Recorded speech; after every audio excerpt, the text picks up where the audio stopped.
There will be setbacks and false starts. There are many who won't agree with every decision or policy I make as president. And we know the government can't solve every problem. But I will always be honest with you about the challenges we face. I will listen to you, especially when we disagree. Above all, I will ask you to join in the work of remaking this nation the only way it's been done in America for 221 years. Block by block, brick by brick, calloused hand by calloused hand. What began 21 months ago in the depths of winter cannot end on this autumn night. This victory alone is not the change we seek. It is only the chance for us to make that change. And that cannot happen if we go back to the way things were. It can't happen without you, without a new spirit of service, a new spirit of sacrifice. So let us summon a new spirit of patriotism, of responsibility, where each of us resolves to pitch in and work harder and look after not only ourselves but each other. Let us remember that if this financial crisis taught us anything, it's that we cannot have a thriving Wall Street while Main Street suffers. In this country, we rise or fall as one nation, as one people. Let's resist the temptation to fall back on the same partisanship and pettiness and immaturity that has poisoned our politics for so long. Let's remember that it was a man from this state who first carried the banner of the Republican Party to the White House, a party founded on the values of self-reliance and individual liberty and national unity. Those are values that we all share. And while the Democratic Party has won a great victory tonight, we do so with a measure of humility and determination to heal the divides that have held back our progress.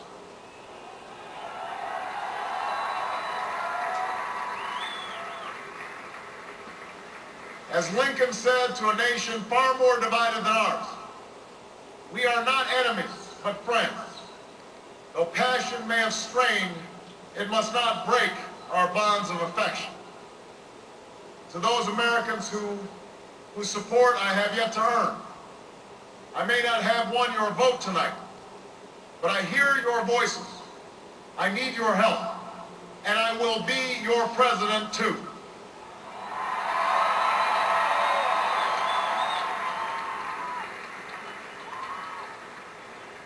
And all those watching tonight from beyond our shores, from parliaments and palaces, to those who are huddled around radios in the forgotten corners of the world, our stories are singular, but our destiny is shared. The new dawn of American leadership is at hand.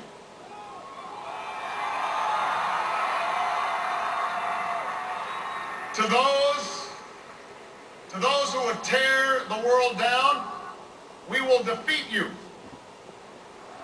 To those who seek peace and security, we support you. And to all those who have wondered if America's beacon still burns as bright, tonight we proved once more that the true strength of our nation comes not from the might of our arms or the scale of our wealth, but from the enduring power of our ideals, democracy, liberty, opportunity, and unyielding hope.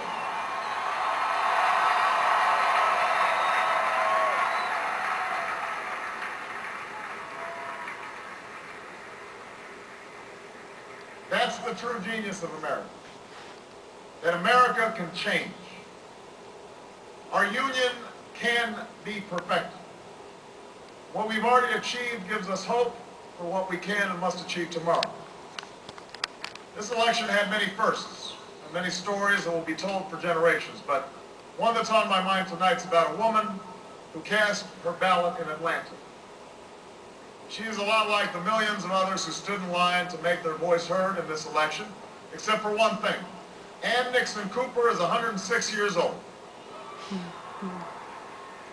She was born just a generation past slavery, a time when there were no cars on the road or planes in the sky, when someone like her couldn't vote for two reasons: because she was a woman and because of the color of her skin.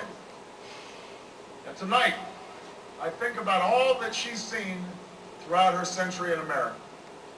the heartache and the hope, the struggle and the progress. The times we were told that we can't, and the people who pressed on with that American creed, yes, we can.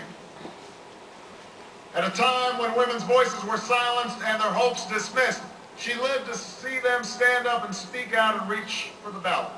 Yes, we can.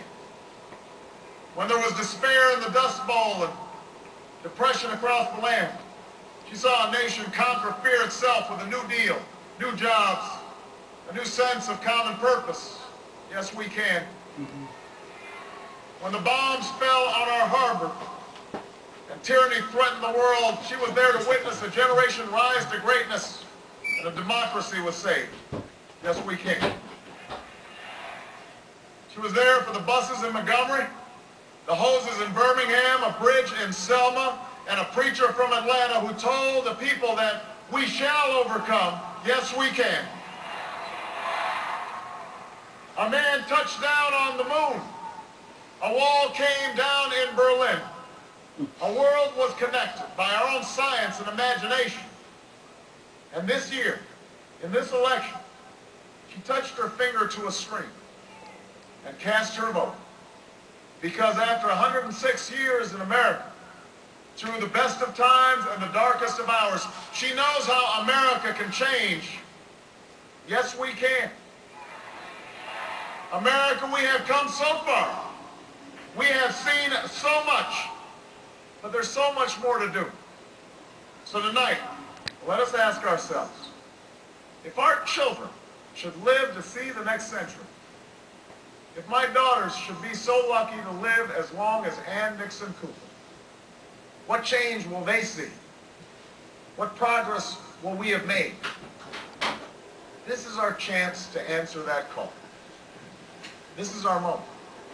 This is our time to put our people back to work and open doors of opportunity for our kids, to restore prosperity and promote the cause of peace, to reclaim the American dream and reaffirm that fundamental truth that out of many we are one, that while we breathe, we hope, and where we are met with cynicism and doubt and those who tell us that we can't, we will respond with that timeless creed that sums up the spirit of a people. Yes, we can. Thank you. God bless you. And may God bless the United States of America.